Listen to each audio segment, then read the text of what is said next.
تو میں آپ کی تلاش میں نکلا تو دیکھا کہ سرکار دو عالم صلی اللہ علیہ وسلم سیدنا ابو بکر اور سیدنا عمر رضی اللہ عنہ کے ساتھ چل رہے ہیں، میں بھی ان کے پیچھے ہو گیا۔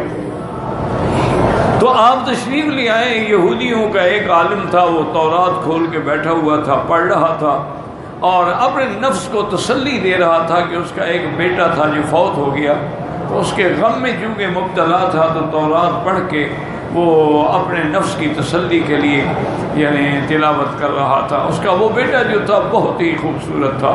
فقال رسول اللہ صلی اللہ علیہ وسلم انشدک بالذی انزل التوراۃ هل تجد فی کتابک ھذا صفتی ومخرجی۔ حضور نے فرمایا کہ میں تمہیں قسم دیتا ہوں اس ذات پاک کی جس نے تورات اتاری ہے، کیا تم تورات میں میری صفتیں اور میرا شان کہ میں کب پیدا ہوں گا، کہاں پیدا ہوں گا، یہ پڑھا ہے؟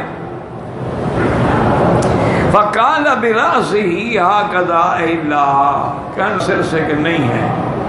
فقال ابنه والذي انزل التوراة انا لن نجد في كتابنا صفتك ومخرجك فاني اشهد ان لا اله الا الله واشهد انك رسول الله۔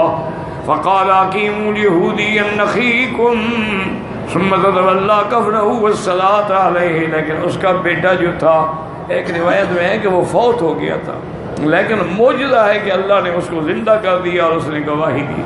اس نے کہا کہ یا رسول اللہ میرا باپ جھوٹ بول رہا ہے، حقیقتاً آپ کی صفتیں تورات کے اندر موجود ہیں اور آپ کی شان تورات کے اندر موجود ہے، اور میں گواہی دیتا ہوں کہ اللہ الہ الا اللہ واشہد انک رسول اللہ، کوئی معبود برحق نہیں مگر اللہ، اور میں گواہی دیتا ہوں کہ آپ اللہ کے رسول ہیں۔ حضور نے فرمایا حضرت ابو بکر مثلا یہودی کو کہو کہ اٹھ جائے، اب اس کا اس سے کیا تعلق ہے، یہ تو مومن ہے، مسلمان ہے۔ تو پھر حضور پاک نے اس کا کفن دفن انتظام فرمایا اور اس پر آپ نے جنازہ بھی پڑھا۔ حاضر حدیث سمجھیے۔